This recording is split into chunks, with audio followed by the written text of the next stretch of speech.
1917-ci il fevral və oktyabr inqilablarında fəal iştirakı gələcək karyerasında böyük rol oynayıb.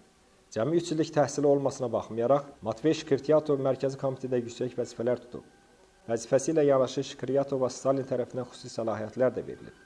İlham Cəmiloğlu yazır ki, 1880-ci ildə Tulada anadan olan Shkirtyatov ibtidai təhsil aldıqdan sonra ilk əmək fəaliyyətinə dərzi köməkçisi üçün başlayıb. Ancaq çox keçməmiş, əli işə yatmadığından onu dərzi sexindən uzaqlaşdırıblar. Tulada özünə iş tapmayan Shkirtyatov Moskvaya üz tutub. Bir müddət işsiz qalıb. Zirzəmilərdə yaşayıb və boş vaxtının çoxluğundan Bolşevik hərəkətinə qoşulub. Shkirtyatov qısa müddət ərzində inqilabi proseslərdə fərqlənib. Siyasi fəaliyyətinə görə bir neçə dəfə həbs edilib. Lenin onun Bolşevik hərəkatındakı fəaliyyətini yüksək qiymətləndirib. Məhz onun təşəbbüsü ilə Shkirtyatov 1921-ci ildə Mərkəzi Komitədə işə qəbul olunub. 1920 və 1934-cü illərdə Mərkəzi Komitənin rəyasət heyətinin üzvü olub. 1934-cü ildə ona daha bir məsul vəzifə həvalə edilib. O, Mərkəzi Komitədə partiya kollegiyasının katib vəzifəsinə seçilib. 1939-cu ildə Mərkəzi Komitə yanında Partiya Nəzarət Komitəsinin sədr müavini vəzifəsində təyin olunan Shkirtyatov 1952-ci ildə həmin komitənin sədri olub.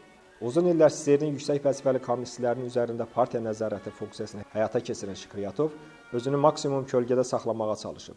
Stalin tərəfindən xüsusi səlahiyyətlər alan komitə sədri NKVD rəhbərləri qədər cəllad imkanına malik olub. Shkirtyatov Stalinin ən yaxın adamlarından biri sayılıb. Böyük təmizlik və repressiya illərində NKVD ilə bərabər səviyyədə işləyib. Repressiya siyahıları Stalinə təqdim olunmazdan əvvəl onun nəzarətindən keçib. Bununla yanaşı, Matvey Shkirtyatov özü də repressiya siyahıları hazırlayıb və bu siyahılardakı say NKVD siyahılarındakı saylardan heç də az olmayıb. Shkirtyatov şəhərin ətrafında Mərkəzi Komitənin binasında olan tikililərin birini şəxsi türməyə çevirib. O, məhz bu türmədə partiyaya qarşı çıxanları sorğu-suala tutub. Onlara şəxsən özü işgəncə verib. Bu şəxsi türmə haqqında Stalinin də məlumat olub. Ancaq o, bunu Shkirtyatova yasaq etməyib. Müasirlərin söylədiklərinə görə Shkirtyatov Stalin üçün çox sərfəli kadr sayılıb. Çünki o, Stalinin şəxsi və ümumi tapşırıqlarını düşünmədən, müzakirə etmədən, sonraki aqibətin necə olacağını fərqinə varmadan icra edib. Bu cür tapşırıqlardan biri də Kremldə böyük nüfuza sahib olan, Stalinin ən yaxın silahdaşlarından biri sayılan Vyacheslav Molotovun həyat yoldaşının həbs edilməsi olub. Stalin məhz SSR Balıq Sənayesi komissarı Polina Jemtujinanı Shkirtyatovun təqdimatı əsasında həbs etdirib.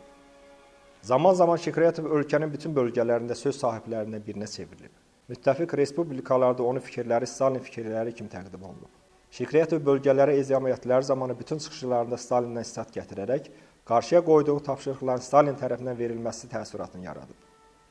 Shkirtyatov 1939-cu ildə Stalinin 60 illik yubileyi münasibətilə mətbuata çıxışı ilə də yadda qalıb. Yaltaqçasına yazılmış həmin məqalədə bu sətirlər də yer alıb. Yosif Vissarionoviç Stalin olduqca humanist və mərhəmətli bir dövlət başçısıdır.